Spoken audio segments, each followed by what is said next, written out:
Selamat pagi jemaat GP Kris yang dikasih Tuhan. Sebelum kita memulai segala aktivitas kita pada pagi hari ini, saya mau mengajak seluruh jemaat Tuhan untuk kita sama-sama mendengarkan renungan pagi dari GP Kris Pangkal Pinang. Sebelum kita mendengarkan renungan pagi, mari terlebih dahulu kita berdoa.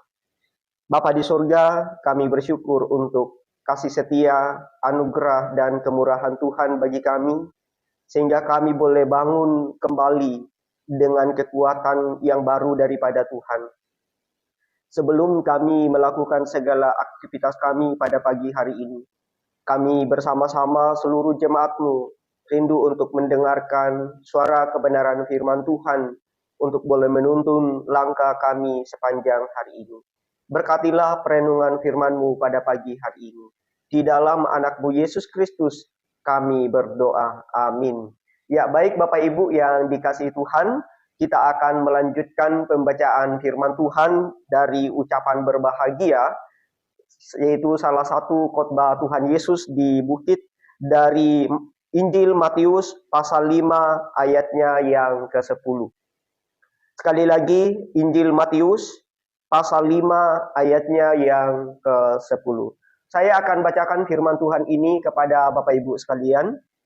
Berbahagialah orang yang dianiaya oleh sebab kebenaran, karena merekalah yang empunya kerajaan sorga. Sekali lagi, berbahagialah orang yang dianiaya oleh sebab kebenaran, karena merekalah yang empunya kerajaan sorga. Amin. Jemaat GP Kris yang dikasihi Tuhan, tema renungan pada pagi hari ini saya berikan tema, berbahagialah orang yang dianiaya karena kebenaran. Sekali lagi temanya, berbahagialah orang yang dianiaya karena kebenaran. Bapak Ibu yang dikasihi Tuhan, jika dunia boleh memilih satu kata untuk menggambarkan tentang hidup bahagia, saya percaya kata itu pasti bukan kata aniaya. Tetapi kalau kita membaca di dalam kalimat Tuhan Yesus, di dalam Matius pasal 5 ayat 10, Tuhan Yesus justru di sana menyatakan bahwa aniaya karena kebenaran adalah tanda bahwa seseorang sungguh-sungguh hidup sebagai warga kerajaan Allah. Pertanyaannya, mengapa demikian Bapak Ibu? Nah, mari kita memperhatikan teks firman Tuhan ini untuk kita bisa menemukan jawabannya. Kenapa orang yang dianiaya karena kebenaran disebut sebagai orang berbahagia? Perhatikan terlebih dahulu di ayat 10 bagian A, di sana dikatakan, berbahagialah orang yang dianiaya oleh sebab kebenaran. Bapak Ibu, kata yang perlu kita garis bawahi di sini adalah aniaya. Nah, kata aniaya di sini itu memiliki makna kurang lebih seperti ditekan atau diperlakukan tidak adil. Nah, apa yang menarik ketika Yesus mengatakan berbahagialah orang yang dianiaya, di sini Yesus tidak mengatakan bahwa berbahagialah semua orang yang menderita atau dianiaya, tidak. Tapi Yesus secara khusus berbicara tentang berbahagialah orang yang menderita oleh karena apa? Yaitu oleh karena kebenaran. Nah, mengapa ini penting Bapak Ibu untuk kita garis bawahi khususnya kata oleh karena kebenaran? Karena Alkitab kita sendiri membedakan dua jenis penderitaan. Jenis penderitaan itu, yang pertama, bisa saja orang menderita karena dosa sendiri. Kita melakukan kesalahan sehingga kita mendapatkan penderitaan atau melakukan kelalaian. Nah, menderita karena dosa sendiri Bapak Ibu, bukan itu yang dimaksud di sini. Karena itu adalah hukuman. Sementara menderita yang kedua adalah menderita karena kesetiaan kepada Allah. Nah, itulah yang dimaksud di sini. Bahwa menderita karena kesetiaan kepada Allah, bagi kita orang percaya itulah yang disebut sebagai aniaya. Nah, yang menjadi pertanyaan bagi kita Bapak Ibu tentang menderita karena kebenaran. Mungkin kita bertanya, apa itu kebenaran? Kalau kita membaca khususnya di dalam Injil Matius, tentu kalau berbicara tentang kebenaran di sini kita harus membacanya di dalam nuansa Injil Matius. Nah, di dalam Injil Matius, hidup benar itu adalah hidup yang sesuai dengan kehendak Allah dan tunduk pada pemerintahan kerajaan Allah. Nah, ini mencakup semua ucapan-ucapan bahagia yang sebelumnya, yaitu kerendahan hati rohani di hadapan Tuhan, pertobatan, kelemah lembutan, lapar dan haus akan kebenaran, dan seterusnya.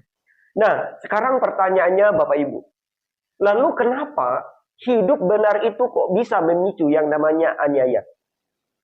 Karena kebenaran itu sendiri Bapak Ibu, sebetulnya itu adalah antitesis atau lawan daripada dosa. Kebenaran selalu menyingkapkan yang namanya dosa. Kebenaran itu selalu menegur yang namanya kesombongan manusia. Kebenaran itu selalu menentang yang namanya pemberontakan manusia. Itu sebabnya Bapak Ibu, dunia selalu membenci orang benar. Bukan karena mereka berbuat jahat, tetapi karena mereka selalu mengingatkan dunia akan dosa. Dan ini membuat dunia sangat membenci orang yang hidup benar. Karena pada dasarnya, semua orang tidak senang jika kita diingatkan akan dosa kita. Nah, lalu berikutnya Bapak Ibu yang kita perhatikan adalah ayat 10 bagian B, yaitu alasan mengapa disebut sebagai orang berbahagia. Di sana dikatakan apa? Karena merekalah yang mempunyai kerajaan sorga. Pertanyaannya Bapak Ibu, apa artinya empunya kerajaan sorga? Nah, empunya kerajaan sorga artinya mereka itu menjadi warga kerajaan Allah dan memiliki bagian dalam seluruh berkat keselamatan serta mewarisi kemuliaan yang kekal. Itu sebabnya Bapak Ibu, aniaya karena kebenaran. Bagi kita orang percaya itu bukan tanda Allah meninggalkan umatnya atau Allah membiarkan umatnya. Tapi itu adalah tanda bahwa kita itu sungguh-sungguh menjadi milik Kristus. Nah, jemaat yang dikasihi Tuhan, perkataan Tuhan Yesus dalam Matius pasal 5 ayat 10 ini sangat penting untuk kita renungkan, khususnya kita sebagai murid-murid Kristus, di mana Kristus memanggil kita di dalam firman Tuhan ini, yaitu kita diajarkan bahwa kehidupan Kristen sebetulnya tidak bisa dipisahkan yang namanya teologi salib atau teologi penderitaan. Karena kita tahu pola di dalam Alkitab Bapak Ibu, bahwa sebelum kita menerima mahkota, selalu ada salib yang mendahului. Sebelum kita mendapatkan namanya kemenangan akhir, selalu ada pergumulan-pergumulan yang harus kita jalani. Mengapa demikian Bapak Ibu?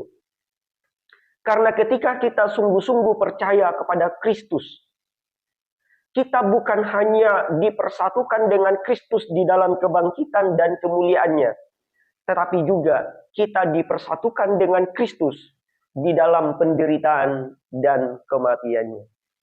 Karena itu Bapak Ibu, menjadi murid Kristus tidak bisa dipisahkan namanya penderitaan daripada orang percaya.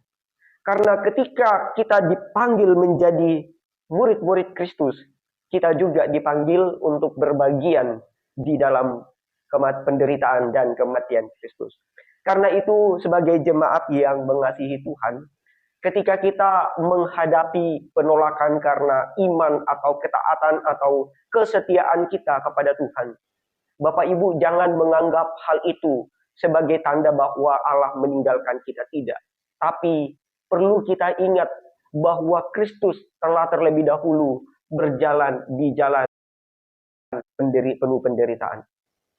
Karena itu Bapak Ibu yang dikasihi Tuhan, dari renungan firman Tuhan pada pagi hari ini, panggilan kita hari ini setidak-tidaknya ada dua Bapak Ibu. Pertama, tetaplah setia hidup benar, sekalipun harus membayar harga yang begitu mahal.